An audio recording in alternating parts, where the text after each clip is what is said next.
Welcome to Dead and Roasted. What can I get you?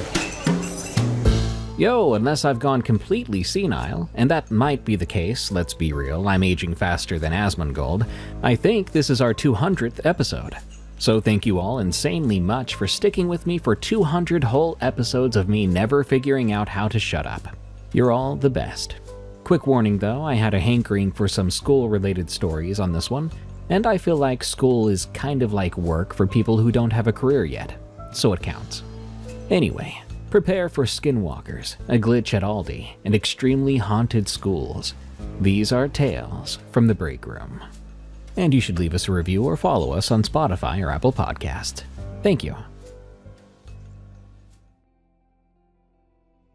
Ghost at my law school.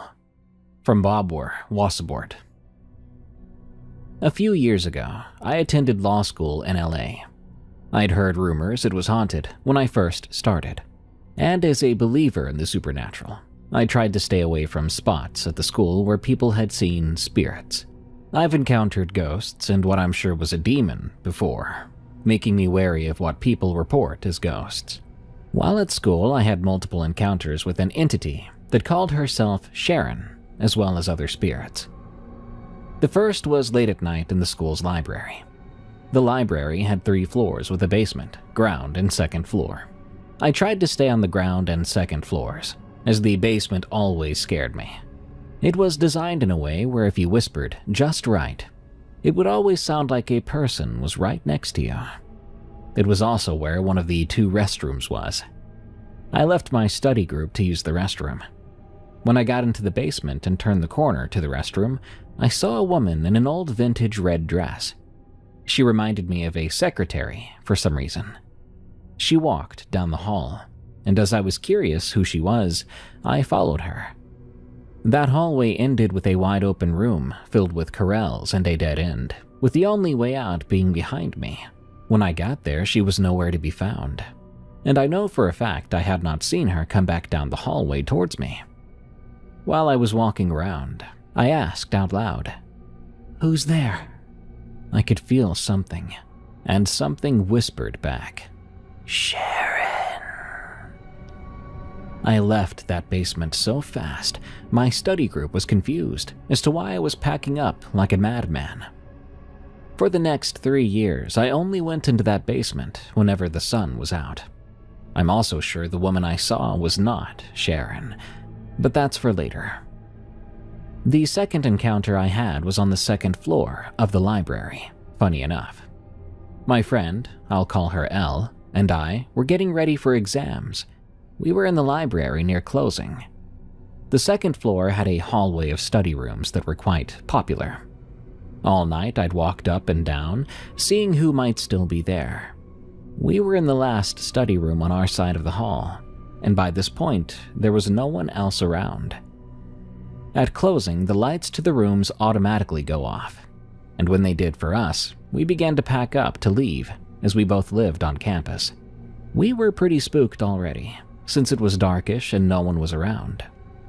When I opened the door, we both heard what sounded like children laughing and playing. Elle told me, "Run," and we did. As we ran, we heard this loud thud above us, which was odd as there was no other upper floor on this side of the building. We looked at each other as the sound kept going, and we heard a man yell before the last thud on the roof. We ran all the way to the stairs, and by the time we hit the landing halfway to the ground floor, I could feel something watching us. I told Elle then, "Whatever you do, don't look back." I had no idea what was behind us, but I had the strangest feeling it was a woman. All I knew was if we did turn to look, we would not like what we saw. The librarian saw us running out the door, but looked as if it wasn't the first time it ever happened. After that, Elle and I never studied till closing again. The last major encounter I had was during finals of my first year. Like I said, I lived on campus, and I was close with a lot of the other students who did as well. I had an open door policy where no matter what time it was, people could stop by, and many did, like Elle or another friend I'd grown close to. One night, I was woken up by my doorbell. All the apartments had these obnoxiously loud bells that filled the room. It was unmistakable. I looked at my phone and saw it was 3 a.m. I was confused, but thought maybe Elle or my other friend were up late and were freaking out over our first exam that week. When I looked through the peephole, there was no one there. That should have been my first clue.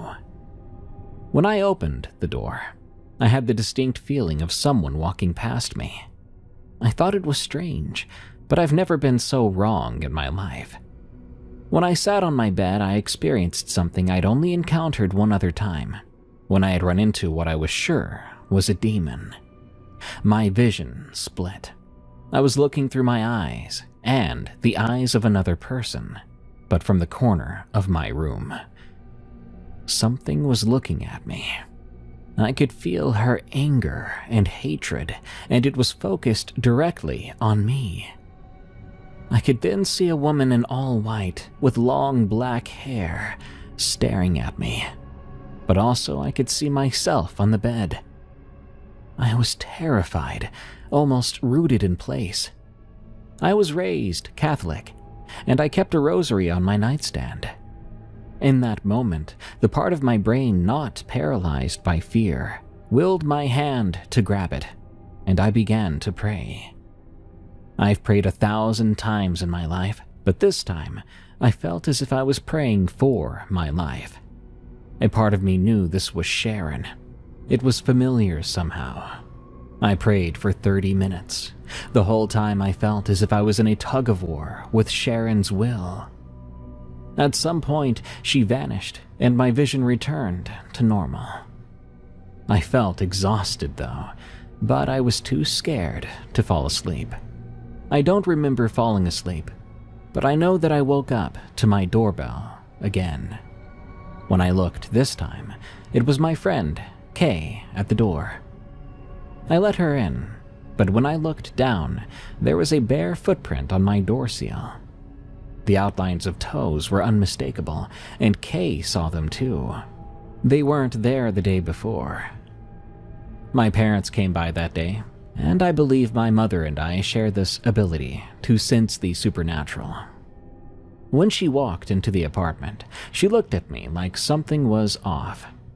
When I got a moment to speak to her alone, she asked if something had been in my apartment, and I told her yes.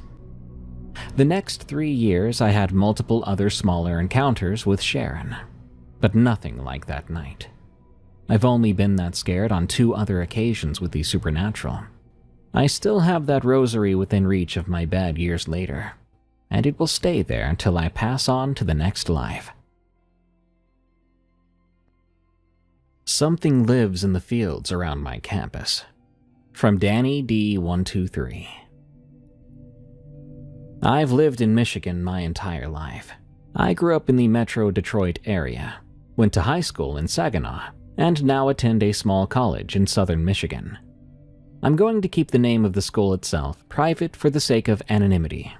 It's a small college, fewer than 2,000 students, sitting smack dab in the middle of nowhere.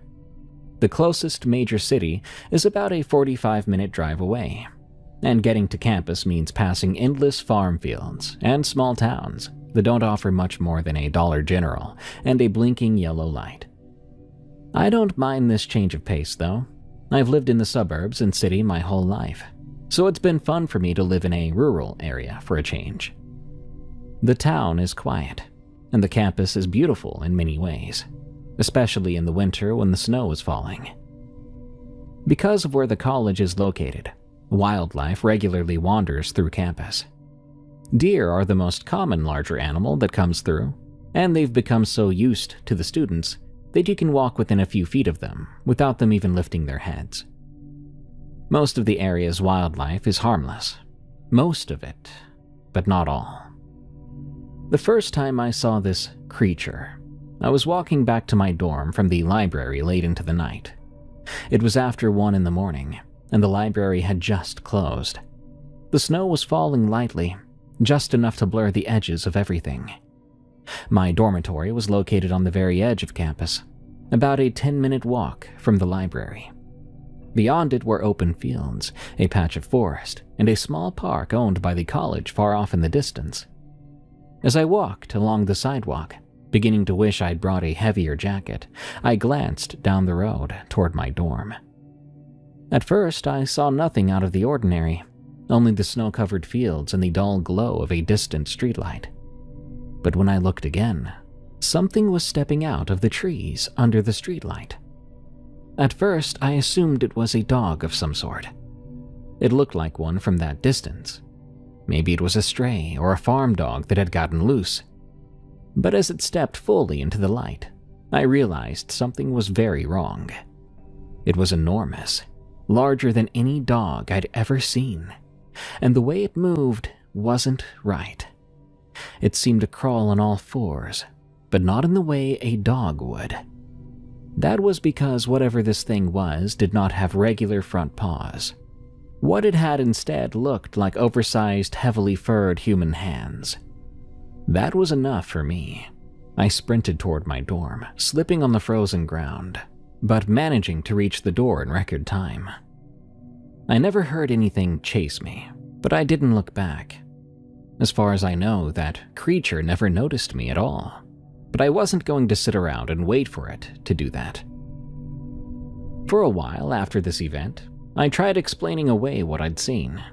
I told myself it was just exhaustion from studying, that the snow and darkness had distorted my vision, that it had been a normal, but oversized dog.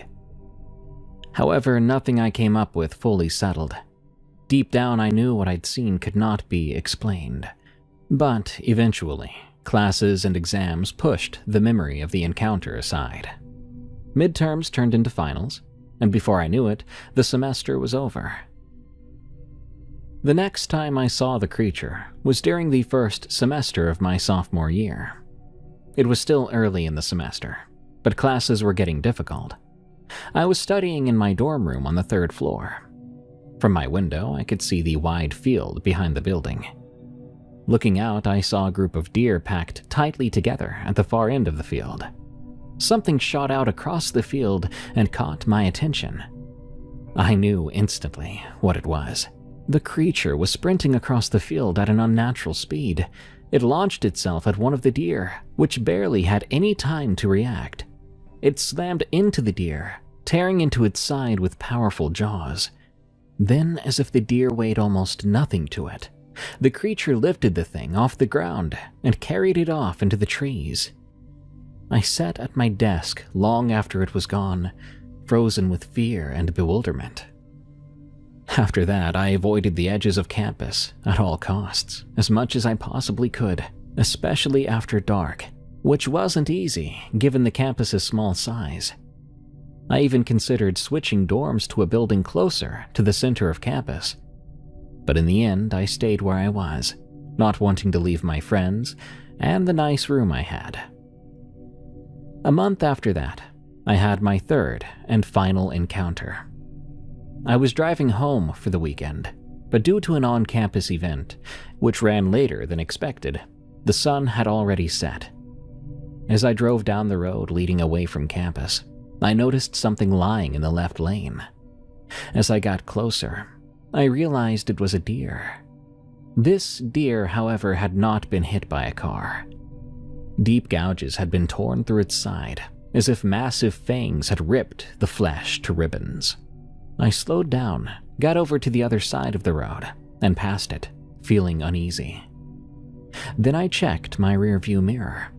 Standing in the middle of the road, beside the mutilated deer, was the same creature. This time, I could see it clearly. It had to be 8 feet tall. Black and gray fur covered a heavily muscle-bound body.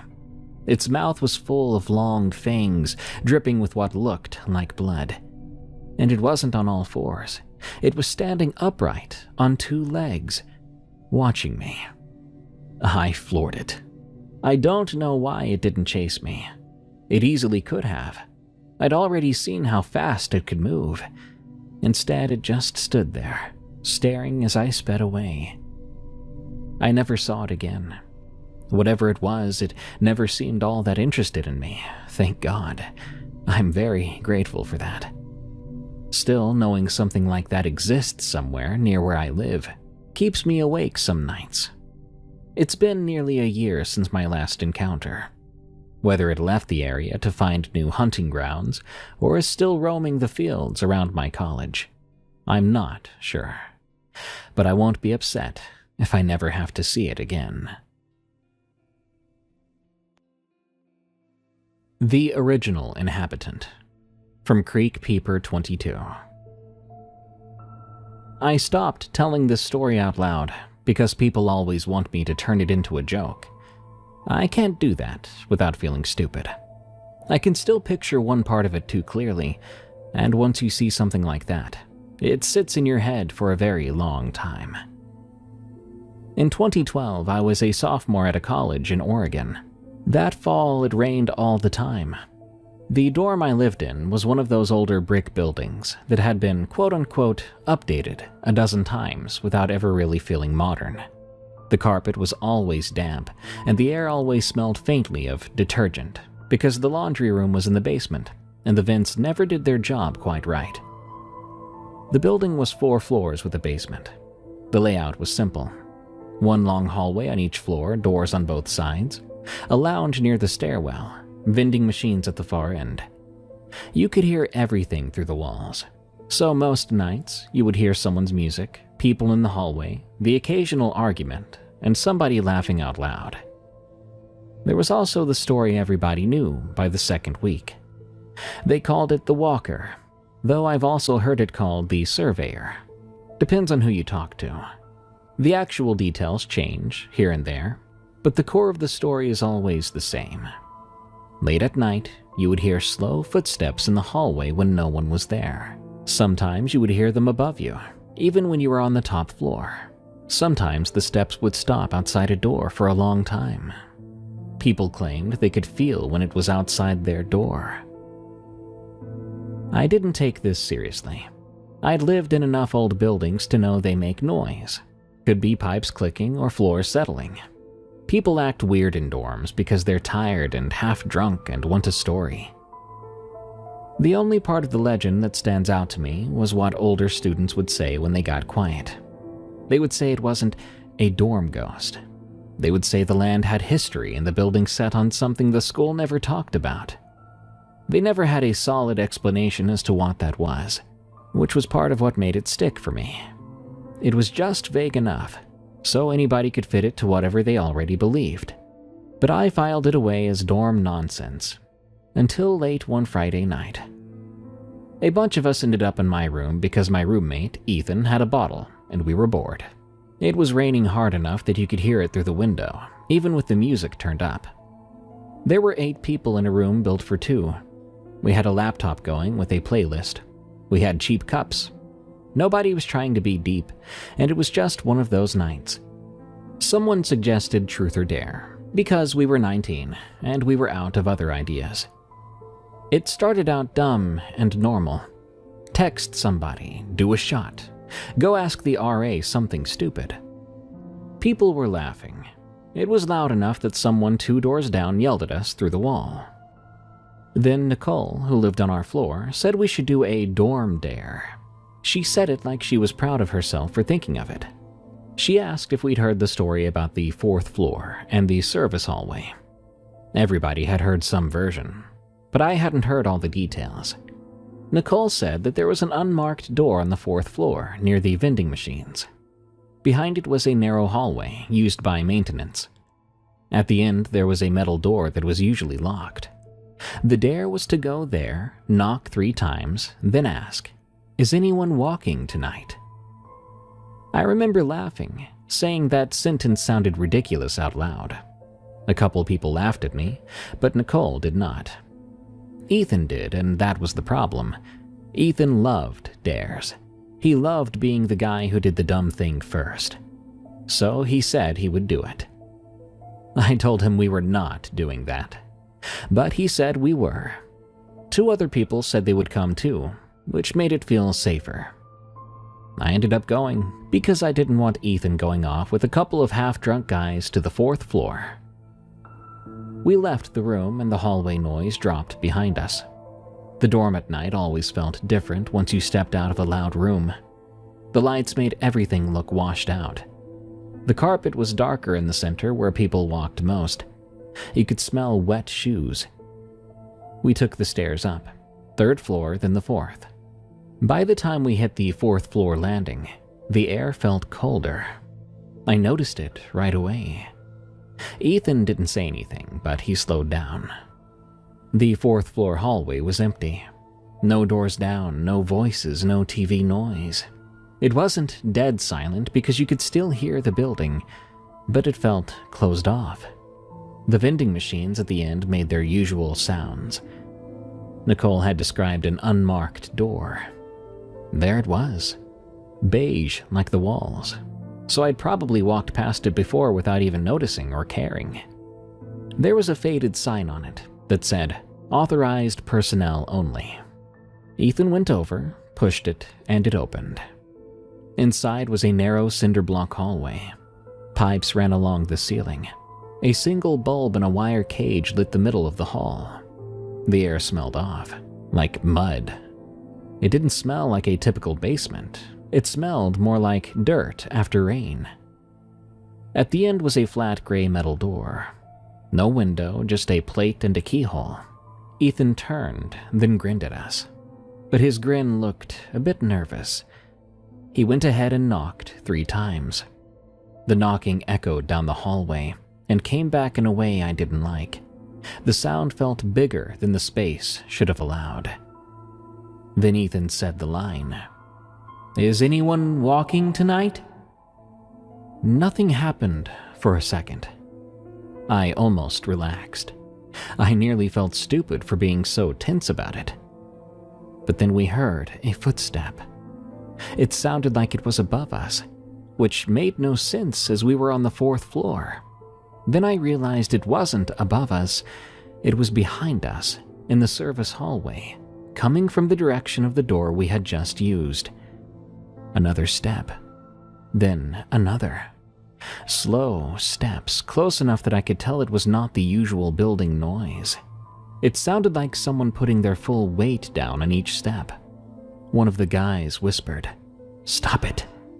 He sounded scared. Nobody had done anything, though. Ethan took a step backward until his shoulder hit the metal door. I could see his throat moving when he swallowed. The footsteps kept coming. They didn't speed up, nor did they slow down. I turned to look down the service hallway toward the door we came in through. But it was empty. There was nowhere someone could hide. It was just a straight hallway. The light did not reach the doorway well, but I could still see the outline. Nobody was there. The footsteps stopped about 10 feet behind us, and the air grew freezing cold. It felt harder to breathe, not because I was choking, but because my body was trying to stay quiet. That's when the bulb in the wire cage flickered and went out. Ethan pulled out his phone and turned on the flashlight. The beam was shaky. It lit up the cinder block walls and the pipes. That's when I saw the handprints. They were on the wall to our left, wet and dark. They weren't dusty. They had edges. You could see finger shapes. They started at about waist height and continued upward in a staggered line, higher than any of us could reach without standing on something. Ethan whispered, "No." From the metal door in front of us, we heard a scratch. It sounded like nails dragging slowly across paint. Ethan stepped away from the door so fast that he nearly hit me. He swung the flashlight beam around, and it caught more wet marks on the pipes. Then, on the ceiling. I stood there staring at the ceiling, because my brain could not accept what I was seeing. The scratch came again, longer now. Then a voice spoke from behind us. It was quiet, but it wasn't far away. It was close enough to make my skin tighten, and it sounded exactly like the words, "You asked." Nobody moved for a second. Then Ethan grabbed my sleeve and pulled. We turned toward the exit door and started walking fast. We didn't run, and that wasn't bravery. It was fear. None of us wanted to make a mistake that felt like breaking a rule. When we hit the service door and pushed back into the normal hallway, the lights were on and the vending machines were humming. It should have felt normal, but it didn't. Wet footprints had appeared on the carpet outside the service door. Bare footprints. These were not normal. The toes were much too long. The stride between them was too long for a person walking at a normal pace. The prints went straight toward the stairwell door, which was about 20 feet away. Then they did something I still don't know how to explain. They continued up the wall beside the stairwell door. The wet marks went vertical, climbing from the carpet up the painted wall. The last print was near the ceiling, right at the corner where the wall met the ceiling tile. Then they stopped. Ethan stood staring with his phone light pointed at them, and his mouth was wide open. One of the other guys whispered, "I can't," and he started to back away. We went down the stairs. We didn't talk until we got back to our floor. When we got back into my room, everybody went quiet. They could tell by our faces that we were not joking. Ethan held up his phone and said he had an incoming call while we were in the service hallway. It was time-stamped, and there was no number. The screen showed a blank where a number should have been. Nicole even looked pale, and I realized she was not enjoying this. We tried to calm ourselves down by blaming each other, which is what people do. We said someone must have been messing with us. Someone must have planted something. Someone must have poured some water. Someone must have found a way to do that voice. But that doesn't make complete sense. We couldn't figure out how wet, bare footprints could appear and go up a wall. We couldn't figure out where the water smell in the service hallway came from. We could not figure out the handprints. People left after that. Nobody wanted to keep drinking or keep playing anything. Later that night, after the room was quiet and Ethan was sleeping, I heard footsteps above us. We were on the second floor. The footsteps were slow, not stomping. They moved back and forth, covering the same stretch over and over. I lay there staring at the ceiling, counting my breath because I didn't want to move. At some point, I felt something touch my wrist. It was cold, damp. I sat up so fast that I nearly fell off the bed. But there was nothing there. The next morning, I went to the library. I just didn't know what else to do. I ended up in a section that had old campus planning documents and local history junk. I didn't even know our library had that until I started wandering. I had a binder that had maps and project summaries from campus expansion. I flipped through it until I saw a map that showed the area where the dorm had been built. It had a note on it, small and bland, that made my stomach drop. Former settlement site. Cleared. Relocated. There were no details or notes about what relocated meant. I do not know who lived here before us, but I do know that after reading that, I could smell that mud smell again, the one from the service hallway, so I left the library. I put in a transfer to get out of that dorm at the end of the year. As far as I know, plenty of people have stayed there and never had a problem. And most folks probably think that legend is funny and not real. But I believe it.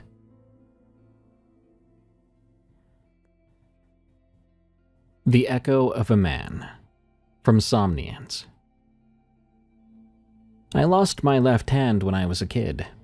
I say lost because it's the easiest way to put it without having to explain the whole story every time. It was an accident, and it was stupid, and it was fast, and it changed everything forever. I'm fine now. I've been doing two-handed jobs with one hand for most of my life, so I'm not here for sympathy.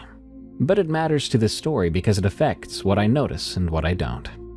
And yes, it does take a while to write something like this up. I work at Aldi. I've worked there long enough that most things feel automatic for me. I know where everything is without thinking and what noises are normal. like when the freezer is about to throw a fit, or the way the floor squeaks when you walk on it after it's been mopped. I also know how people act when they come in and want to steal something. I know how people act when they come in because they're lonely or want somewhere warm. This happened 3 years ago. I still think about it sometimes when I'm closing and the store gets that empty feeling. It was late enough that the parking lot was mostly empty and the register area felt too bright compared to the rest of the store. It was one of those super slow nights where it seems like the clock is being lazy. A couple of people had come through and grabbing milk or beer, but that was it. If you've ever worked retail, you know what I mean when I say a slow day. It's not peaceful per se, it's kind of tense in a low-grade way, because you're just waiting for something to happen or half hoping nothing does.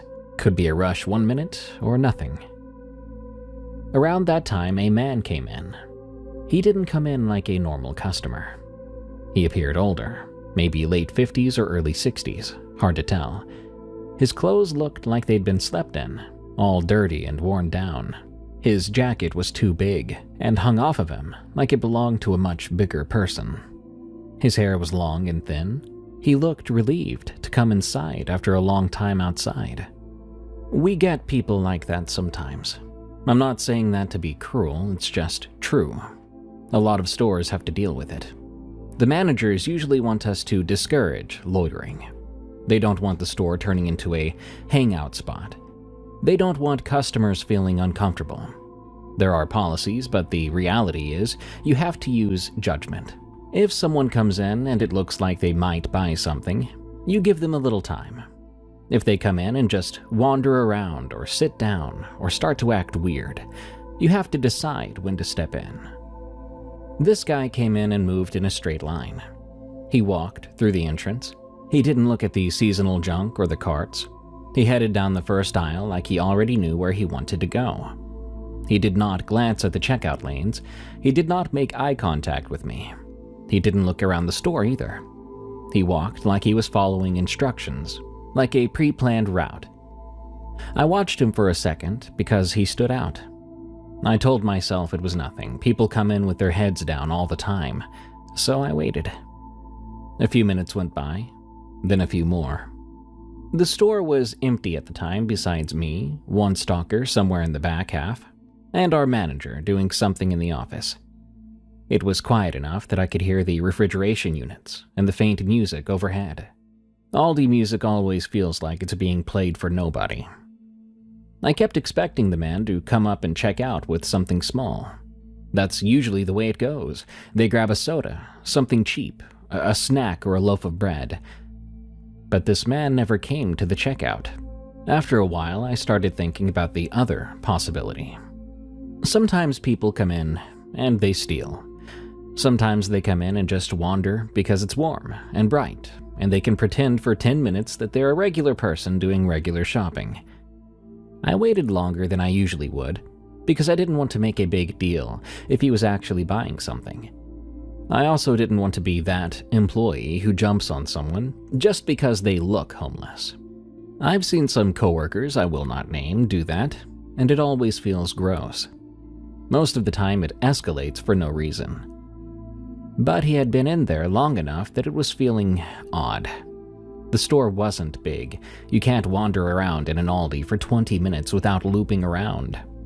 So I got up from the register and walked out from behind the lane. I went down the aisle he had gone down. I scanned the lanes between shelves as I walked, but I didn't see him. I went farther back, toward the middle. I checked by the coolers.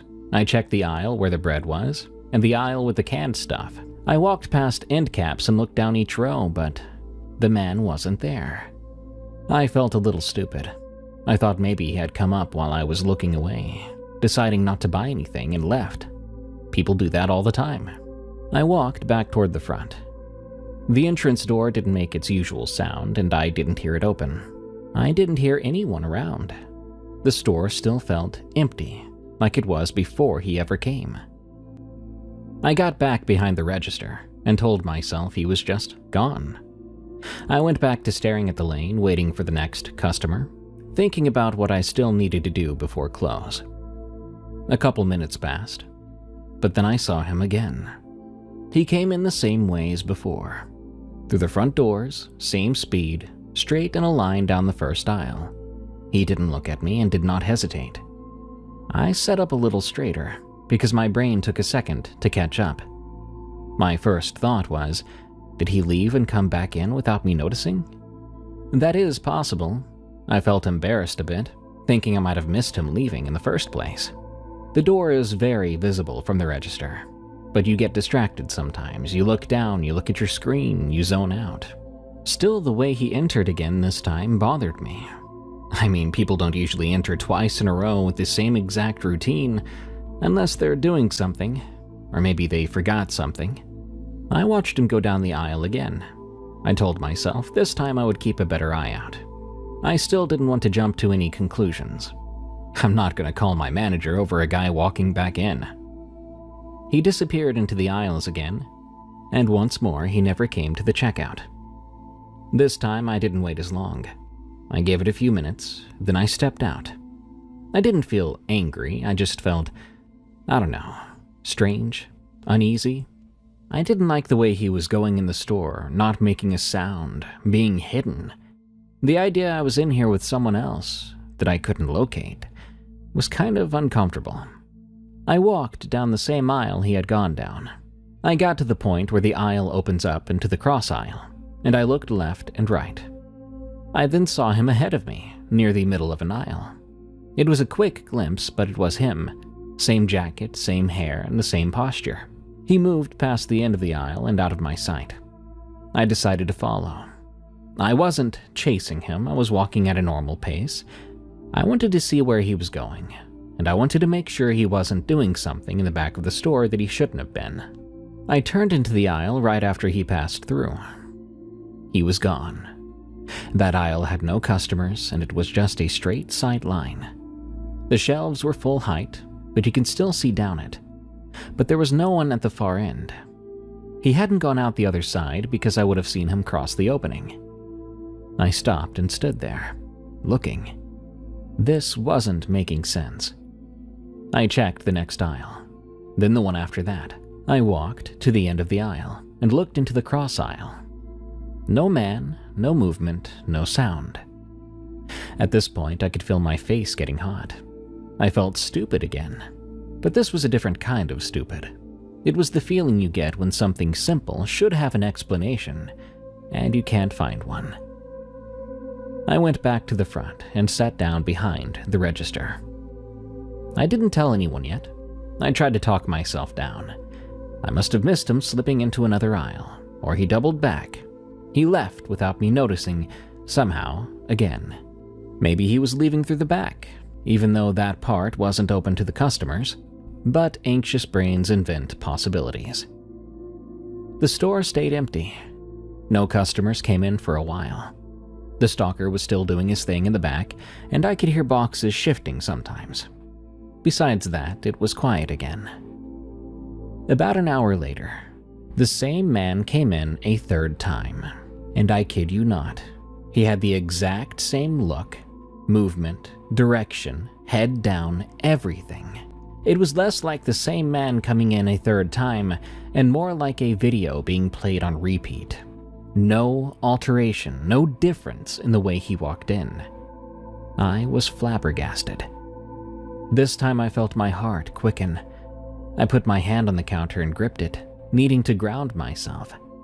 I watched him go, and it didn't feel real. I waited, not moving from my spot, and I sat there for several minutes.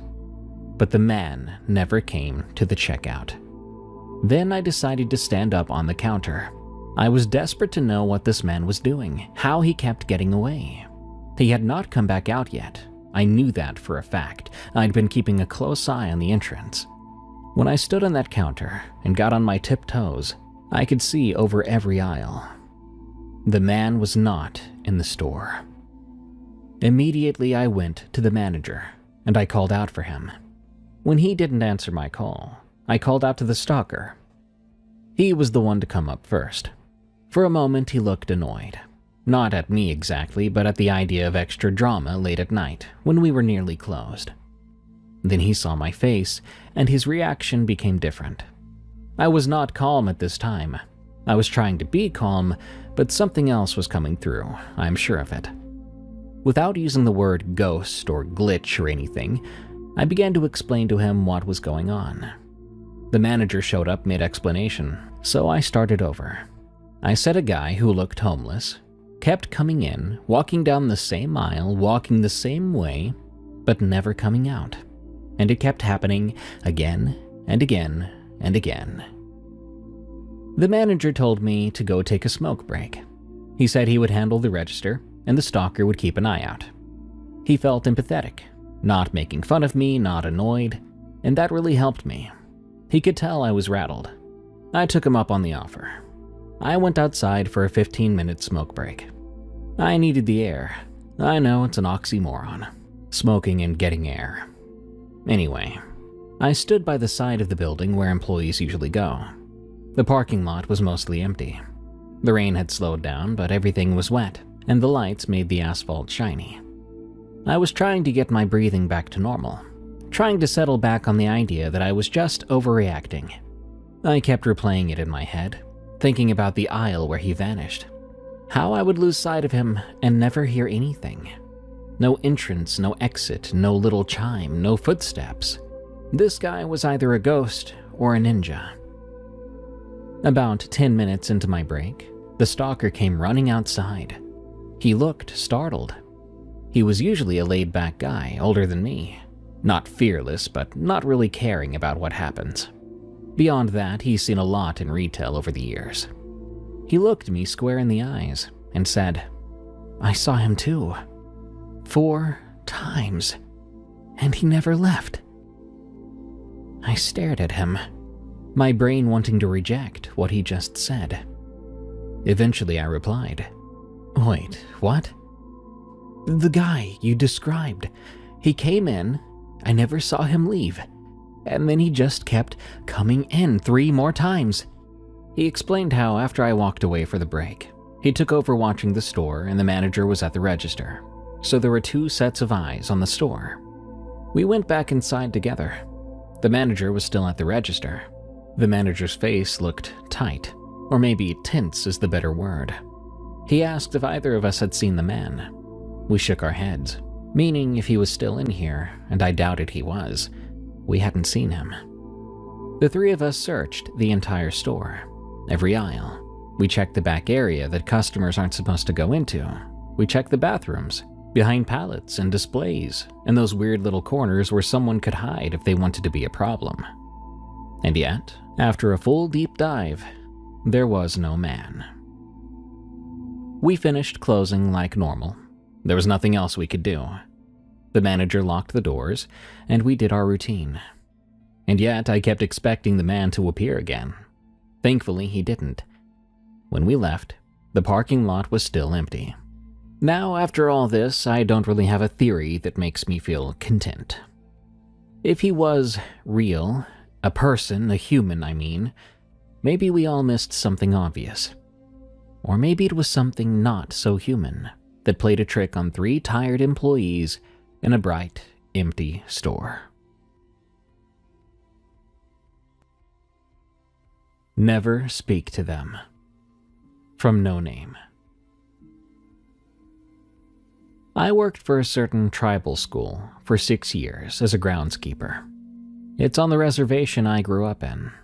If you know anything about this part of the country, down in the Southwest, you know the land out here holds things that don't like to be talked about. My job is to keep the grounds clean and maintain the fields, fix what needs fixed up, make sure the place is clean and safe for the kids. Most of my work happens after the school day ends. The kids clear out around 3:30, the teachers trickle out by 4:30 or 5, then it's just me until I finish up. Usually takes me till around 7, but that depends heavily on the season. My favorite part of the job is the quiet.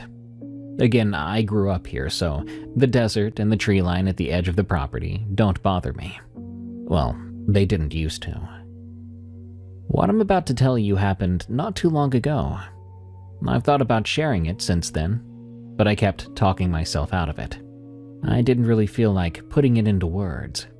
My grandmother says that talking about these things gives them power, gives them a way to find you again. And that scares the bejesus out of me. But I'll be moving soon, and I think people need to be warned. You shouldn't make the same mistake that I did. It was a Thursday when I checked the athletic equipment to make sure the basketball courts are clear of debris before the weekend. The courts are at the far east end of the school property, right where the maintained grass gives way to brush and woods. It's maybe 200 yards from the main building to the courts, and another 50 yards from the courts to the tree line. That evening, there was a mist rolling in from the hills. It happens when the temperature drops fast after a warm day. The sun was getting low, and that time of day is usually beautiful. But that night, the mist made everything feel creepy. I remember it being very, very quiet. Not even wind that night. It was so quiet, I heard nothing but my ears ringing. I was picking up trash near the bleachers when I saw it. I thought it was a kid. There was a small shape stepping out from the tree line, about 30 yards into the mist. A silhouette, really. I couldn't make out much more detail than that. Just this outline of what looked to be a child. Small, probably the size of a 7 or 8-year-old kid. I was thinking that one of the students had stayed behind and wandered off. I've had kids hide in the bathroom after school hours. Some have snuck off and fallen asleep, waking up well after the day had ended. They're often confused when everyone's gone. So I didn't panic. I set down my trash bag and started walking toward the courts. I called out to it. "Hey, what are you doing out there?" The silhouette reacted to my words, stopping instantly. I kept going. "School's over, buddy. You need to come back. I can call someone to pick you up." And then it laughed. I could never describe that sound in a way that makes you truly understand it, but I can say it was like a kid's laugh, a bit high-pitched and light, but it bounced around like it was coming from everywhere, from the woods, from behind me, from inside my own head. And underneath that laugh was something else, like a second, lower sound that reminded me of breathing or growling.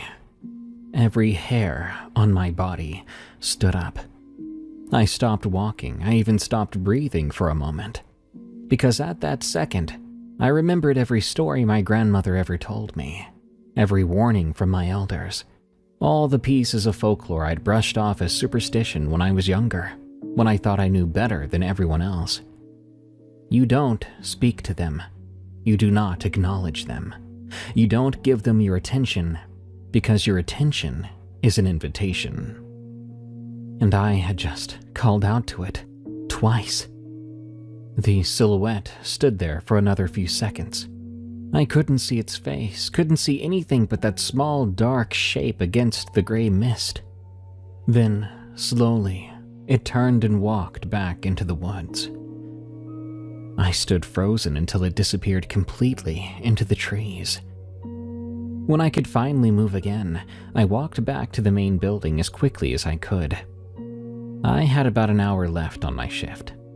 I spent it inside the building, finding busy work in the hallways and the gym. I mopped floors that didn't need any more mopping, and I checked locks that were already locked. Anything I could do to stay inside, stay in the light, stay away from the windows that faced the tree line. The whole time I felt watched. You can call it paranoia, but it felt more like knowing, like I knew something was coming or waiting. By the time 7 p.m. came around, the sun was almost completely down. The parking lot had one working light, and it barely covered a quarter of the gravel lot. My stupid self had parked the truck near the far end. I always leave the closer spots for teachers and visitors to be nice, but that day I regretted it. I walked to my truck with my keys in hand. I didn't dare look at the tree line. I kept my eyes straight ahead. I got to my truck door, unlocked it, and climbed in. Then I pulled the door shut behind me. And the second I did that, something landed on the roof of my truck. The entire vehicle rocked. The impact was so hard I thought the roof might cave in. I yelled, and I slammed my hand down on the lock button so hard I thought I broke it. Then the other sounds started. Scraping, clawing sounds, like something with long, hard nails trying to dig through the metal above my head. I could hear it moving and shifting its weight, dragging something sharp across the roof in long strokes. It wasn't frantic. It was steady, just working its way through. I couldn't even move. I sat there with my hands locked on the steering wheel, staring straight ahead, too scared to even turn my head. I thought about just starting the truck and flooring it, but I couldn't even move my hands towards the ignition. Then I thought about my phone. Could I call someone? What could they even do? And wouldn't that require further acknowledgement? Suddenly, the scraping stopped. For a few seconds, there was nothing, just silence and my own breathing. Then I heard it move to the front of the truck.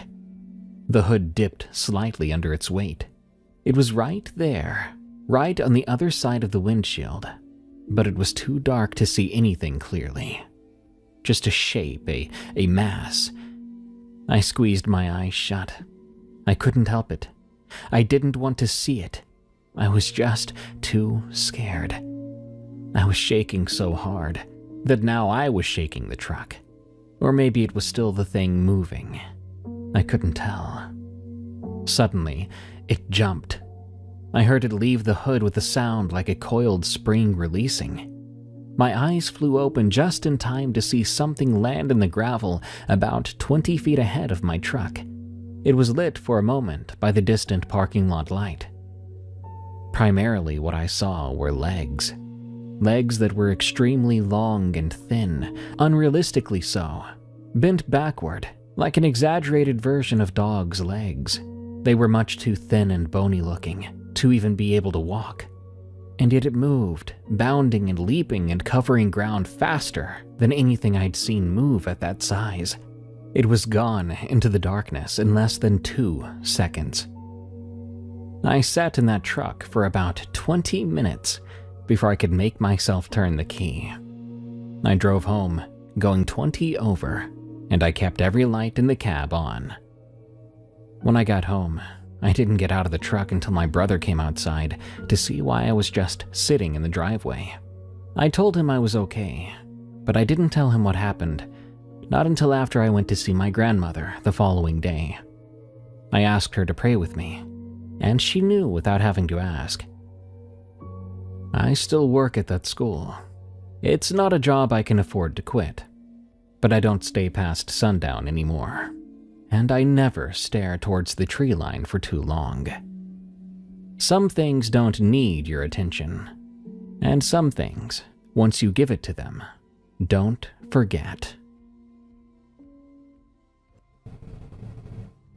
What the heck was this? From Boss M.O. I'm a firefighter. Last August, in the middle of a bad fire year, we'd just come back from 9 straight days on a Type 2 assignment. The other 3 guys on my crew were out cold by 9 p.m., sprawled in the bunk room at our suppression crew station in Northern California. I've never been able to sleep right after a deployment. Too much adrenaline and too many days of irregular hours. So I was sitting in the kitchen with the lights off, scrolling through my phone and drinking water. My way of winding down. The 2-bay garage was open to the night, because it always was in the summer. The building doesn't have AC, and the bays turn into ovens otherwise. Around 11:30, I heard something from the garage. It sounded like a whisper. Specifically, it sounded like someone going, "Psst," like someone was trying to get my attention.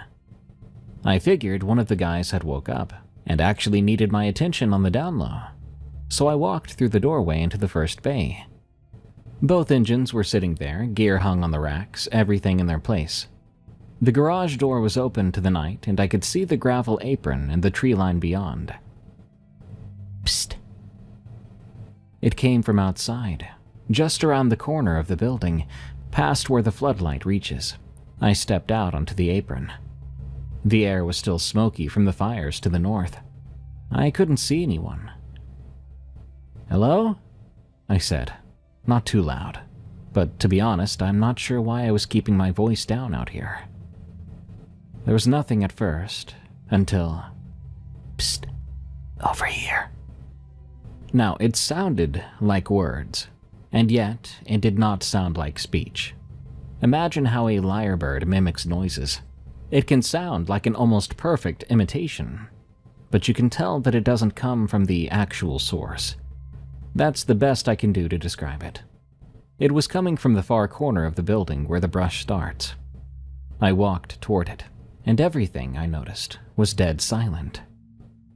I was about 15 feet from the corner when something moved in the brush ahead. Something big.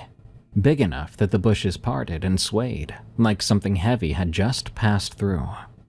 I stopped walking. I could hear it settling in there, branches creaking, and then it went still. "Psst, over here." The sound came from inside the brush, about 10 feet from me, low to the ground, but not low enough.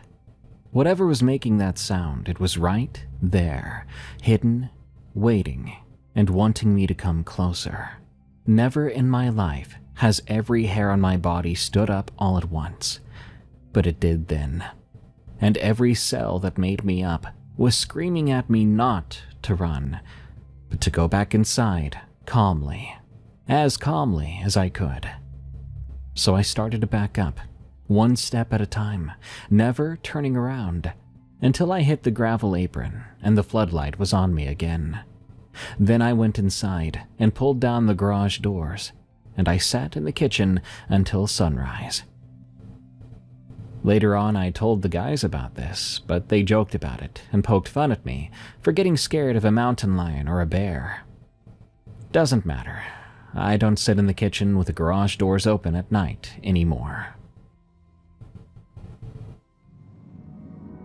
A series of stories from Rosie's Choices. I got myself into babysitting and got really popular among the neighborhoods. All the popular parks, clubs, and local stores. I usually get evening calls for parents who need a night out, but occasionally I get called during the days. Here are some stories I've collected. I babysat a little one that I'll call Alex. Alex was a toddler and didn't know how to speak clearly yet.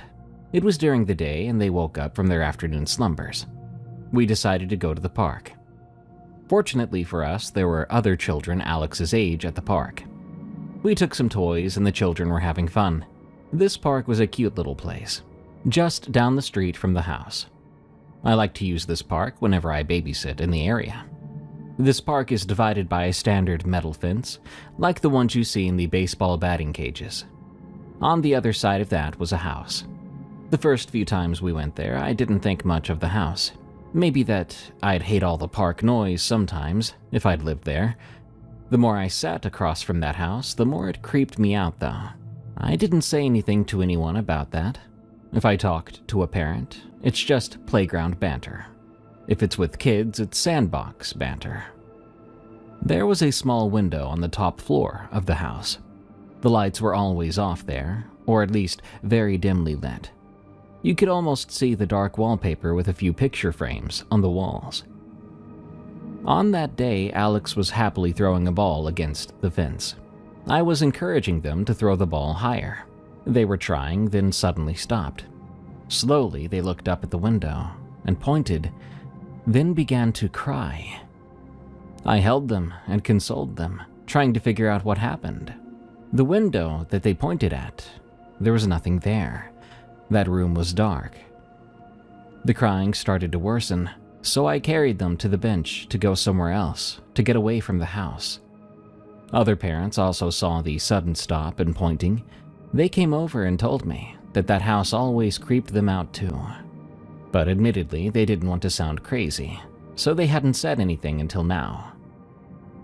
One other nanny came with us to a local children's store to look at some toys and books. She told me to be careful. Kids are more vulnerable to certain things. We never know how, if, or when they'll come into contact with unexplainable things. I worked at a private residence for the first time. I was there for a week to cover their sitter's vacation. They were coming back from a family trip and asked me to come in the day before to collect the keys and get a tour. I met the house manager. She showed me the routine, the nursery, and the child's bedroom. This particular family was very detailed and had a routine. I felt very unsettled for some reason, but I blamed it on nerves. But even that was odd for me because I've babysat for ages, and I usually didn't get nervous like this. We stood by the doorway of the nursery. She asked me, "How are you feeling so far? Are you getting it?" I replied, "Yeah, it seems pretty straightforward. I think I've got it. Guess I'm just a little nervous at a new house." "No, it's definitely the house. This particular part of the house is worse. You'll see," she replied. "Oh, can't wait," I laughed. Then she stopped me. "To put it bluntly, there's like this old man spirit here. He's grumpy, but he loves kids, never harms kids. But the adults he likes to bother.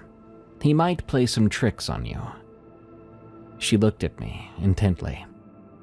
I looked back, waiting for the joke to reveal itself. But she was serious. I laughed anyway. "I haven't noticed anything yet. I guess he's filling me out so far, huh?" We both smirked a little, and I said my goodbyes before leaving. When my first shift started, I did what was on the agenda: to set up the nursery for maximum exploration. It was such a beautiful morning. As I was pulling up the blinds, a toy on the opposite side of the room fell on the floor from a shelf. I looked around and even poked my head outside the door. No one there. I noticed, too, that the lights often flickered, which was odd considering it was a newer house. When I asked the housekeeper and the chef, they mentioned things like that often happened in that particular part of the house. They said I should be thankful it's only a week-long contract. Experiencing toy dropping, things going missing, and lights flickering was enough for a lifetime. A friend of mine needed to leave for a while for a personal emergency, and I stayed over to take care of their kids and their house for a bit. The oldest took care of themselves, and the youngest was 3 and full of energy. The grandparents came over for the weekends. They gave me the weekend to settle in since this was very last minute, and the grandparents didn't have the energy to do it for that long. They went out for the day, and they said they may come back late. I've known this 3-year-old since he was in the mommy's tummy. I've hit the auntie status. He was so excited that I would be staying with him. This was during the winter time. It got dark before 6 p.m. I was listening to a podcast, settling into my bedroom. I had the door open, and in the corner of my room I saw a shadow running into the closet. I snuck in and said, "Boo!" but there was no one in there. I walked out of the room and walked around the house. There wasn't anyone home. I haven't told my friends to this day, and I haven't taken any babysitting gigs for them at their house. When the walls of your work speak. From Anonymous. When it comes to Wendigos, Skinwalkers, and paranormal activity, I think they attach themselves to those who are more sensitive to that stuff. But I haven't had too many experiences with them.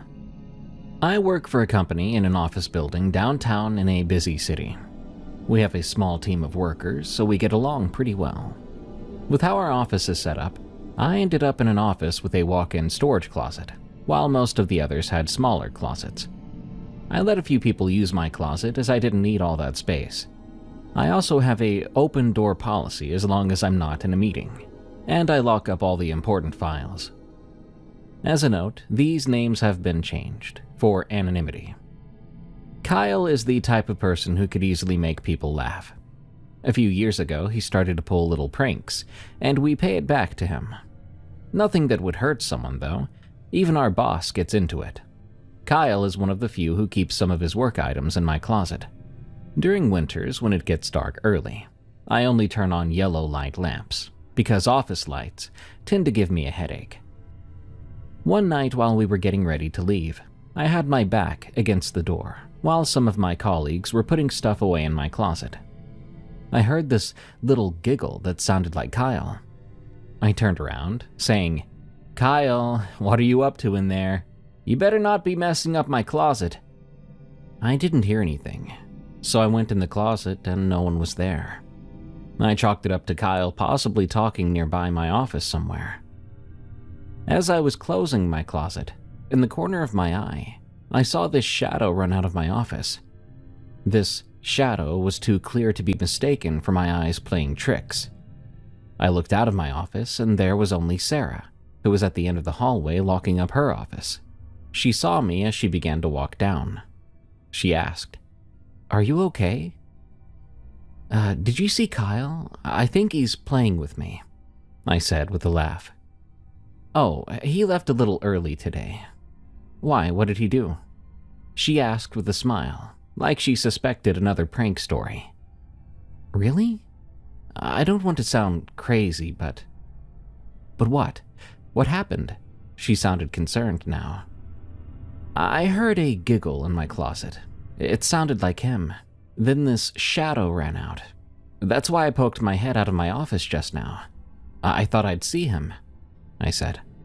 She looked at me like she didn't really believe me, then said, "Probably Light's playing tricks on you, or he's gotten you on edge. But no, he's not here right now." She waited for me to grab my bags and we left together. A few weeks later, I went to our community workstation with an armful of stuff and forgot my ID badge, which works as a card key to enter certain areas of the office. I asked Kyle, who was walking past my office at the moment, if he could grab my badge from my desk for me. He came out and told me that it wasn't there. At first, I thought he was playing around and laughed. "Kyle, are you being serious?" He replied, "Yeah, there's no badge on your desk. All seriousness." I went back and it really wasn't on my desk. I remember taking it off to readjust my clothes and leaving it on my desk. I checked my bags, the floor, my drawer, the closet, my jacket pockets, and retraced my steps where I'd been in my office. I know it had to be in my office somewhere. I had just used it before this. I couldn't find it all morning, so I let management know it had gotten lost. Everyone asked Kyle if he took it, and he said he really hadn't touched it, and that he wouldn't go as far as to ruin someone else's work, which is true. He hasn't done anything that could jeopardize people's work. For the rest of the day, I'd been locking my office door whenever I left.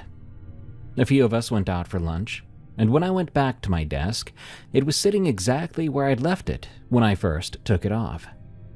I asked the office manager, Candace, if she or our boss dropped it off while we were out. She said that no one had been in my office since we left, at least not to her knowledge, but she was in the bullpen since we left, and no one went in. Candace and our boss would be the only ones who would have the key to my office. I told Sarah and Kyle about where I found it. They seemed genuinely as dumbfounded as I was, because we were looking for it together. About a week after that, I noticed how things shifted around my office. Except it's not just my office. Others were experiencing it as well. I've been in this company and this office long enough to know all the normal sounds that it makes. It started with a pile of folders behind me. It slid as if something bumped into it when nothing had. Things would fall off the shelves in my closet when they never had before. A coworker I share a wall with, it once sounded like he threw something or punched the wall we shared. When I went to check in on him, his shelf had fallen, and a few things fell that made those sounds out of the blue. Sarah and Kyle also mentioned how some things are always slightly off. Kyle accused us jokingly that we moved his stapler under his desk as a joke, when we hadn't. Sarah mentioned she would find her lunch bag under her desk all the time, when she normally places it on the counter behind her. We thought it was just one-off experiences, or that we were pulling jokes on each other. But now we are experiencing things together still, like sometimes we hear tapping on our walls, as if someone is knocking on our door, or someone is moving stuff around us. We often get college interns or high school students as volunteers. It's not weird to get assigned interns every college semester. On my intern Fiona's first day, she was brought to my office around 9 a.m. After we got acquainted, I gave her a desk in my office, and we went on a tour. I noticed she was quiet, maybe shy in nature. I didn't think too much of it when she didn't say much, as I'm also an introvert. I can be a person of few words sometimes. I assigned her to read over our manual. I noticed she kept her jacket and her backpack on the whole time. I told her she was welcome to get comfortable. She could hang her jacket in my closet. It's relatively safe, I told her. She could use a locking drawer as her locker too, and she said she was fine. A while later, she told me that she was done with our manual. I gave her easy first day tasks, mostly to get her familiar with the office layout. One of those tasks was to take some documents to the boss's office, which was at the other end of the office. After about 10 to 15 minutes, I didn't see her. I called my boss and asked if she got there all right to drop off the documents. He said that he got them about 10 minutes ago. I texted and called her, but there wasn't a response. I decided to take a walk around the office, in case she'd gotten herself lost. I was talking to one of my colleagues when I noticed Fiona turning into the hallway to the washroom and emergency staircase. I excused myself and headed to that hallway. When I got closer, I called her name. "Fiona!" I didn't get a response. I opened the emergency exit door. I didn't hear anyone on the staircase, but I still called out again. "Fiona!" Still no response. I was heading back to the hall to check the washroom when I saw her coming out of the washroom. "Hey, Fiona!" She didn't even flinch or turn. She just turned toward the corner away from my office. When I also turned the corner, she wasn't there anymore.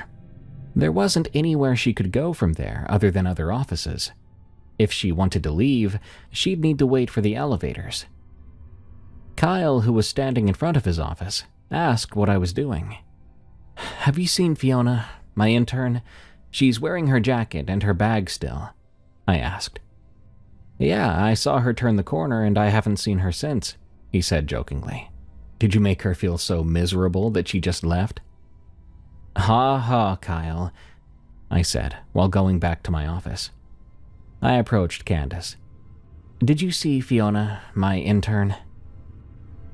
"I saw her going into the kitchen. I followed her in there to show her how the kitchen works. But when I went in, she wasn't there. And I swear I saw her going in, but not coming out." She looked at me, puzzled. There's only one way in and out of that kitchen. Candace is really strict about how organized and clean our work kitchen is.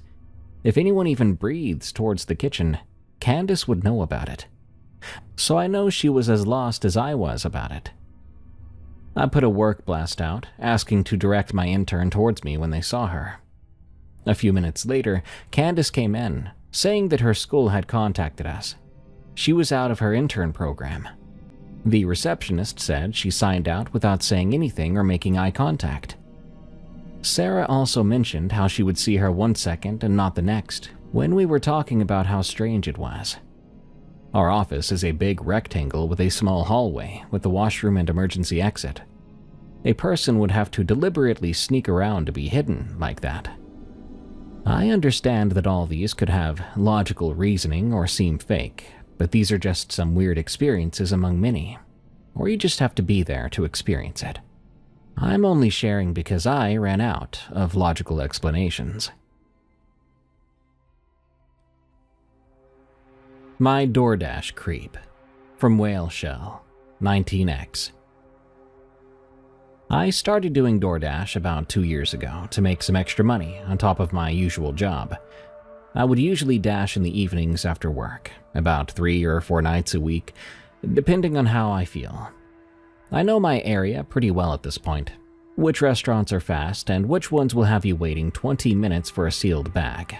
And I know which neighborhoods tip well.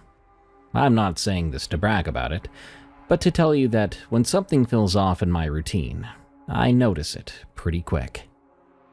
I had just started picking up more shifts leading into the holidays. I got this order around 8:30 p.m. for a Thai place I pick up from regularly. Good restaurant, usually quick, The order itself was normal, about $40 worth of food. The delivery address was in a neighborhood I'd been to a handful of times, some older apartments. Not sketchy though, just quiet. When I pulled up, the building didn't have much great lighting out front. The instructions said to come to the 3rd floor and hand it to them directly. I don't love hand-it-to-me orders at night, but it's part of the job. I grabbed the bag and went up. The hallway on the 3rd floor was dim. None of the lights were broken or missing. They were just all super dim, and the place smelled like old carpet. I got to the door and began to knock. There was no response at all for about 30 seconds. So I knocked again. I could hear movement inside now, like someone shuffling, but still no one came to the door. I was about to just leave it and take a photo when the door opened maybe 4 inches. They didn't have a chain, I noticed. They just cracked it open barely enough to see a sliver of face. It was a man, seemed to be in his mid-40s. He didn't say a word. He stared at me through that little crack. "Hey, I've got your DoorDash order," I said, holding the bag back up. He didn't reach for it, but he did keep staring. At me, not the bag. After what felt like ages, but was probably 5 seconds, he opened the door a little wider and took the bag without a word. He didn't close the door right away either. I said, "Have a good night," and I turned around and began to walk back down the hallway. But even then, I could still feel that he was standing there. I didn't want to look back. I got in my car and left. I rated the delivery as weird in my head and moved on. That's the thing about this job. You meet all kinds of people, and most of the awkward ones are just socially off. It doesn't always mean more than that. About a week later, I was doing a delivery in a completely different part of town. I had just dropped off an order at a house and was walking back to my car when I noticed a dark sedan parked across the street with its headlights off. Someone was sitting in the driver's seat though. I could tell. I wouldn't have thought twice about it, except that when I pulled away, the sedan pulled out behind me. Coincidence, I hoped. It followed me though for about 6 turns before I told myself I was being paranoid again, and it turned off. But this happened again about 3 days later. It was a different neighborhood, the same dark sedan though. I was picking up from a burger place, and when I came out with the order, I saw it parked in the lot. I couldn't see the driver clearly, but someone was in there. I did my delivery, and even took a weird route home, turning randomly through side streets. I didn't see the car again that night, but something in my gut wouldn't let me relax.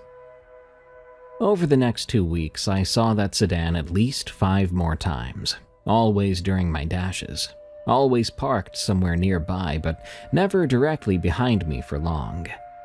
It was like whoever it was knew my general area, but not my exact route. So I started changing things up, like when and where I dashed. I'd skip nights or drive to a zone 20 minutes away. For a few days, I didn't see it, and thought maybe I'd been overthinking it. But then I came home one night after a shift, and my apartment door was unlocked. But I know I locked it before I left. I always lock it. I live alone, and locking the door is just automatic to me. I stood in the doorway for a minute and listened. Nothing. I walked through every room slowly, checking the closets, checking behind the shower curtain, but there was no one there. However, things were slightly off. A drawer in my kitchen was open about an inch. One of my couch cushions was shifted too, and my bedroom window, which I never opened, was now unlocked. Sure, none of it was dramatic enough to call the police over. Nothing was missing or broken, but I knew someone had been in my apartment. I decided to install a cheap camera inside my apartment the next day. I pointed it at the front door. I also began writing down every time I saw the sedan, the date, the time, the location, and anything else I could note. I told my friend Maddie about everything. He said I should go to the police anyway. But still, I felt like I'd be wasting their time, like I didn't have enough evidence. At this point, it was just a car I kept seeing, and an unlocked door one time. They would think I was losing it. 2 days after the camera went up, I checked the footage after a shift. There it was. About 2 hours into my dash, someone opened my front door, walked in, and stood in my living room for about a minute before walking back out. The camera quality wasn't that great, but it was clearly a man, average build, wearing a hoodie and a ball cap. He didn't take anything. He seemed to just stand there and look around for a moment. It was like he was checking if I was home, and he looked comfortable doing it. I went to the police that night. I showed them the footage, my notes, and everything, and they took my report. They told me they'd look into it, and to call if anything escalated. They also told me to consider changing my locks, which I did the next morning. But honestly, their response did not make me feel much safer. A report is just paper. I kept door dashing, but truthfully, I was on edge every single night. I would check my mirrors all the time. I would sit in my car for a few minutes before going inside, watching the street. The sedan showed up twice more over the next week. Once near a Chick-fil-A I pick up from a lot, and once parked on my street. On my street. That made me feel very sick. I called the police again about the car being on my street. They sent someone to patrol the area, and by the time they got there, the car was long gone. I followed up on the report twice, but nothing came of it. There were no leads or plates they could run, nothing they could do. I had to break my lease to move to a different apartment across town the following month. I didn't tell anyone the new address except Maddie and my family. I changed my dashing zones completely, and I stopped dashing at night for a long time, only doing lunch shifts on weekends. It felt like I was starting over, and I hated that. I was angry about it. It's been about 5 months now, and I have yet to see the sedan again. I haven't had any signs of someone being in my apartment either. I did eventually go back to evening dashes, just in different areas. I don't know who this guy was, or what his problem with me was, but I'm glad it's over, for now. The most unsettling man I've ever met. From Piece of Reese. I'm going to keep this vague on purpose. I won't be naming the facility, the state, or the man. People I work with know this story, and they'll know it's me writing this. But I'm not putting details out there that could come back on my career. I've been in corrections for going on 11 years, county level, and after that much time you see a lot, and you've heard a lot. Most of it you forget because you have to. But this one I can't forget, even though I've tried. We process a high volume of people. DUIs, domestics, warrants, the usual rotation. You learn real fast not to take anything personally in here. These guys will say the worst things imaginable to you because they're angry and drunk and sometimes scared. But it rolls off. That's the job. But every now and then you get someone who unsettles you in a way that has nothing to do with what they did on the outside. It's something about how they carry themselves on the inside. He came in on a Tuesday night. I was working intake. The charge was aggravated assault, which we get plenty of, so nothing about the booking stood out on paper. Arresting officers brought him in, and he seemed cooperative. He was polite even. That's not unusual either. Plenty of people are calm during booking because the adrenaline is gone and reality is setting in. But this wasn't the same as that. He wasn't calm like someone defeated. He was cozy, even.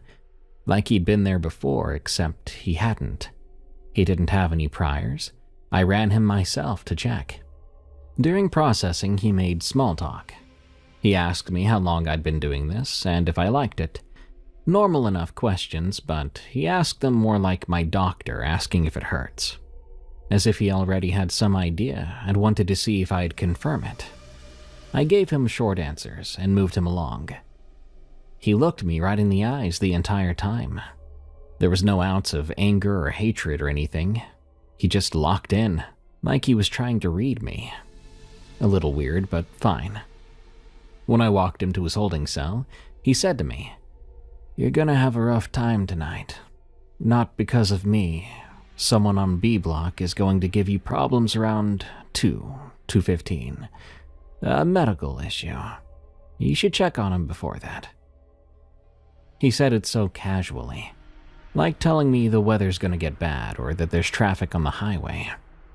I said something like, "All right, thanks for the heads up." I was being sarcastic. At about 2:10, an inmate on B block had a seizure. He'd never had a seizure before in his life, nothing in his medical history. I wasn't even on B block. I heard it on the radio. I stood there for a second and felt every hair on my arms stand up. Then I told myself it had to be a coincidence. People have medical emergencies in here all the time. There's no way a man in a holding cell on the other end of the facility would know about this. I put it out of my mind, or I tried to. He was with us for a few days before his hearing. In that time, I interacted with him maybe 4 or 5 more times. Beyond the weirdness, he was a model detainee.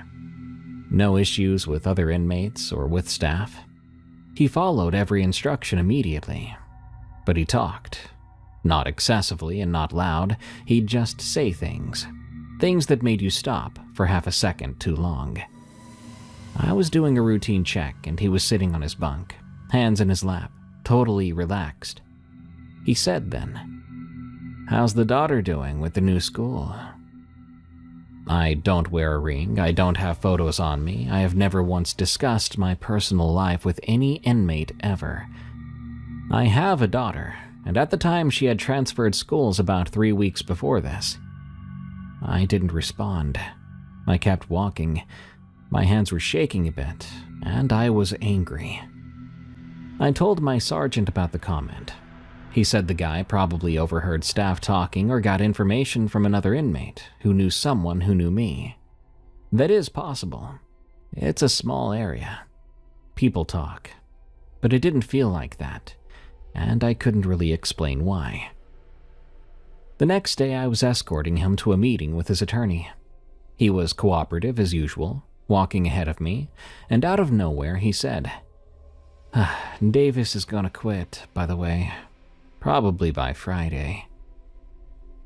Davis was a newer CO, a young kid who seemed like he was adjusting fine. He hadn't had any complaints, and we didn't have any of him. I just ignored him, not responding to the comment. Thursday evening, Davis put in his resignation. When someone asked why, he said he'd been thinking about it for a while, and just couldn't do it anymore. He hadn't told anyone he was considering it. Word started to get around among the staff. A couple other COs had their own stories too. One CO said the man told him his wife was going to call him during the shift with good news. And she did, about an hour later. She'd gotten a job offer. Another CO said the man told him to drive safe on Wednesday because of black ice. And that officer ended up hitting a patch on his way home that night, nearly crashing into a ditch. And what gets me is the guy isn't like some kind of mystic sitting there being cryptic and spiritual about it. He was witty and sharp, and he would say these things with a little smirk. He'd work them into normal conversation like it was some joke. If you didn't know any better, you'd think he was just a clever guy making lucky guesses. But the accuracy was too consistent, and the details were often too specific. One evening I was doing final count and I stopped at his cell. He was lying on his bunk, staring at the ceiling. Without looking at me, he said, "You're a good man. That's going to make the next few years harder for you than it has to be." I stood there for a while. I so badly wanted to ask what he meant. But I didn't. I then kept on walking. He made bail 2 days later. He walked out as cooperative as he was when he went in, and he was still just as polite. He thanked the processing officer, collected his belongings, and he was gone. I looked up his case a few times after that. The assault charge got pled down. He got probation. He never did come back through our facility. As far as the system is concerned, he's just another name in the database. Eventually, I would tell this story to my wife. She's a nurse and has always been very practical. She said some people are just extremely perceptive and can read micro-expressions, body language, and patterns. A cold reading, she called it. That thing fake psychics would do on TV to impress people. And I get that. And I've thought about that explanation a lot. I mean, it could cover half of it, but it doesn't cover knowing about a seizure on a different block an hour before it happened. And it doesn't cover knowing a CO's wife got a job offer that the CO himself hadn't even known about yet. I've been doing this long enough that I don't spook easily. You can't. This job will eat you alive if you let every strange moment get to you. But I have never encountered anyone like that before or since. It wasn't that he knew things he shouldn't know. That alone I could maybe rationalize. But this man enjoyed it. It was amusing to him. Amusing like small talk. A way to pass the time, telling us these things and watching how we might react. And I still haven't forgotten about the being a good man will make things harder thing he said. Has he been right so far? Well, I'm not going to get into that, because I don't even know yet. You might find this man amazing, but I personally never want to see him again. The Pullover, from Ananya. I work about 40 minutes outside the town I live in. Most of my drive is a 2-lane rural highway. For long stretches at a time, there might be no streetlights at all. I pass a few farms, a gas station that closes at 9, and that's about it. I've probably driven through here over 100, maybe even 1,000 times by now. It was around 10:30 p.m. I'd stayed late to finish something up. There was almost nobody on the road at the time, which is normal for that time. About halfway through the drive, though, I noticed headlights behind me. They'd come up pretty fast and were now sitting close to me. They weren't tailgating me yet, but they were closer than you'd expect on an empty road when they could easily just pass. Then the lights started to flash, red and blue, mounted behind the grille. I thought, great, maybe I was going a little fast and didn't notice. I slowed down and pulled onto the shoulder. The car pulled in behind me. I turned on my interior light, and I put the window down, grabbing my license. I sat there waiting. The car just sat there too, the lights still flashing but nobody getting out. After maybe a minute, I started to watch my mirrors more carefully. The car wasn't a cruiser. There was no light bar on top and no markings I could see. It looked like a regular dark SUV with those grille-mounted lights you can buy online. That was the first thing I thought was wrong. Then a figure stepped out. A figure with no uniform, just dark clothes. They had a flashlight and they were shining it low, walking slow. Not the way an officer approaches a vehicle. There was no radio chatter and no spotlight. Just a person walking toward me with his flashlight. My stomach dropped. I looked at the road ahead of me, and then I saw them. There was someone standing on the right side of the road about 50 yards ahead of where I'd pulled over. Just standing there on the edge of the tree line. I could barely make them out, because they appeared to be trying to hide. But the silhouette was clear enough in my headlights. I made a quick decision then. I put my window up, put the car back in drive, and pulled off the shoulder. I heard the person behind me shout something, but I was going. I did not look back at them. But as I passed where the man was hiding in the woods, something hit my car. I think he threw something at me. I floored it and didn't ease off the gas until I was back in town. I called the police when I got home, and they verified that that was not one of theirs. They sent someone out, but didn't find anyone or any vehicle on that stretch. They told me I did the right thing by leaving. and that if someone pulls me over and it doesn't feel right, I'm within my rights to drive to a well-lit public area. The officer I spoke with said they'd had similar reports on rural roads in the county before. These days, I take a different route. It's a little longer, but I don't care. I'm not about to be ambushed by some freaks on the road again. I'm a daycare worker. There's something wrong with one of the kids. From JCL. As a daycare worker, you love your kids, especially the longer you're around them. But there's something that happened over the course of a few months that I still can't make sense of. We had this little girl in our program named Nora. She was 3 when she started. She was a very sweet kid, very imaginative. She talked a mile a minute, and her mom was great. She was always on time for pickup and packed good lunches, always asking how Nora's day was with actual interest. It seemed like a normal, loving family, at least from everything I could see. Now, Nora had a habit of talking to herself during free play. Nothing crazy for her age. Kids often have imaginary friends. They might narrate what they're doing, or even have full conversations with just stuffed animals. That's healthy, normal stuff. But after a few weeks, I started to notice that Nora's conversations had a consistency to them that stood out. It wasn't babbling. She would talk about specific things, and she left spaces for responses, and she would laugh at things that no one said. She'd set out 2 plates during pretend kitchen, always 2, and say, "Here you go, Callie." I asked her once during snack time, "Who's Callie, sweetheart?" "My sister," she said. I didn't think much beyond that. Nora was an only child according to our information. Kids invent siblings all the time. I just said, "Oh, that's nice," and I went on with my day. Over the next few weeks, Callie came up more and more.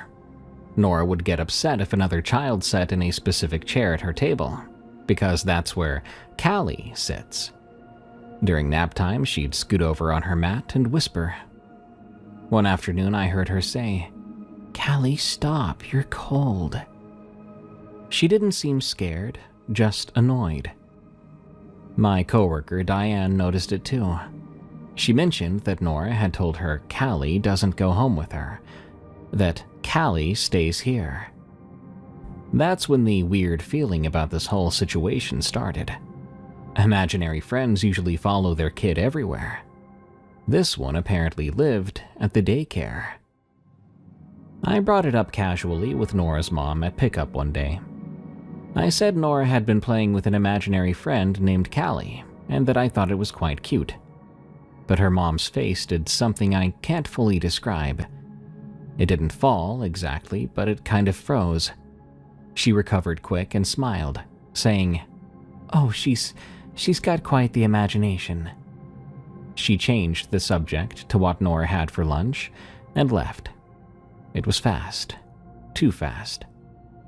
I let it go. It wasn't my place to push. Things got stranger after that. Not with Nora, but with the daycare itself. Toys would be out in the morning when I opened up, and I don't mean messed up or scattered. They appeared carefully placed, as if a kid had been playing with them and left them out neatly.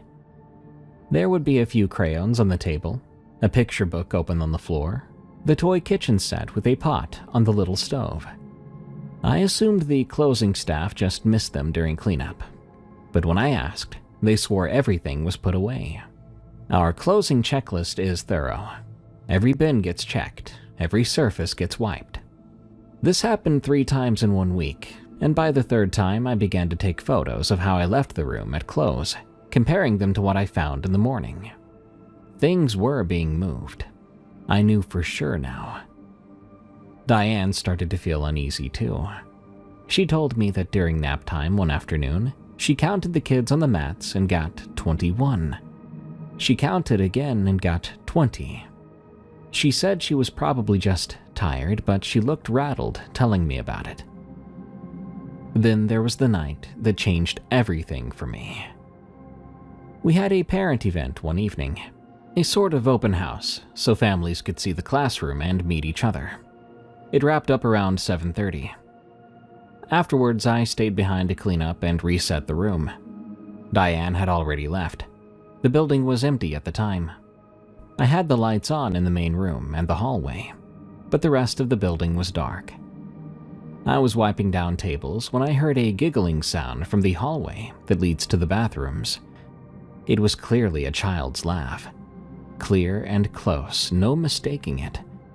Someone was in the building with me. I stopped and listened, but I didn't hear anything else just yet. I told myself it had to just be pipes or the building settling somehow, maybe my brain playing tricks. I went back to cleaning, but then I heard it again, this time closer, right around the corner. I walked to the hallway. The lights were on, but the bathroom doors were open and dark inside. I looked down the hall. There was nobody there, but the air felt different, heavier even, and much colder. I turned back toward the main room, and I saw her. There was a child standing in the far corner of the classroom near the toy kitchen. A little girl, maybe 3 or 4 years old. She was standing there, facing the kitchen set, like she was in the middle of playing. She had dark hair, and she was wearing what looked like a light-colored dress, but there was something wrong. She was incredibly still, absolutely motionless. Kids that age don't sit that still. They shift and fidget and run around, but this child was motionless. I couldn't move. I stood there with a wet rag in my hand and simply stared at this child that shouldn't be there. My chest was so tight, I could hear my own heartbeat in my ears. Eventually, I said, "Hello?" And my voice sounded like it belonged to someone else. She turned her head towards me, just her head, slowly. Her face was pale, and her eyes were open, looking right at me now. But behind those eyes there was nothing. No anger or sadness, just nothingness. I dropped the rag and grabbed my keys and my bag, and I left. I ran to my car and called Diane, telling her everything. She said to me that she believed me. The next morning I called our director, and I told her what happened. She's a kind but practical woman. She said it was probably a shadow or exhaustion from the event. I wasn't going to argue with my boss. About a week later, I looked something up that I probably shouldn't have. Nora's enrollment file had her mother's full name. I searched online for the family, and I eventually found something. An obituary from a few years before Nora was born. A baby girl, and her name was Callie. She had died at 11 months. The cause of death was not listed. I never said anything to Nora's mom, and I'm not going to. That poor woman lost a child, and whatever is happening at the daycare isn't hurting anyone. Nora's not scared. She talks to her sister like it's the most normal thing, and maybe for her it is. But even so, I'm not about to stay alone in that building anymore. I just won't. When I have to close, Diane closes with me every time now. These experiences have stopped now. Maybe it's just a gap in encounters. I am happy for Nora that she gets to see her sister. As long as Callie leaves me alone, we won't have a problem.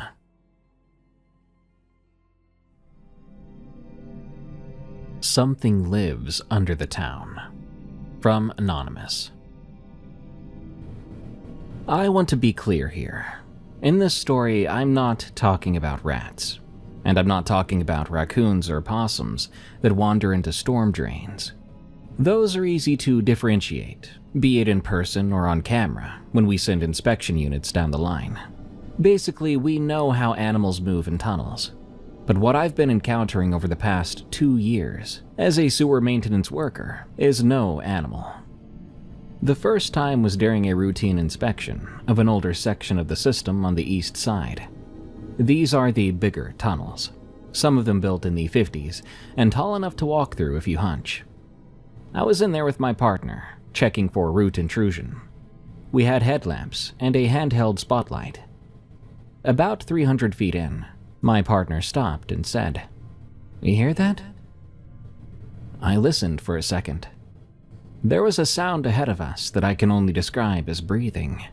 We stood there for about 10 more seconds, but then the breathing stopped. Ray made a joke about the city having its own Ninja Turtles situation, and we kept going. We didn't find anything unusual in the tunnel that day. But when we got back to the truck, I noticed Ray locked his doors, and that man never locks his door.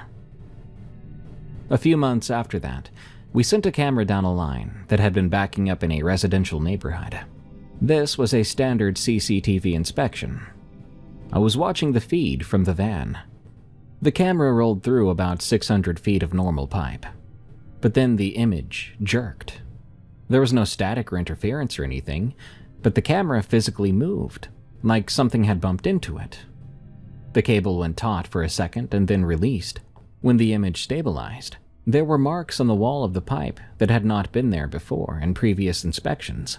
Long vertical scrapes in the buildup, 4 of them to be precise, like fingers dragged through. I noted this in the report as possible tool marks from prior maintenance, but I knew that it wasn't.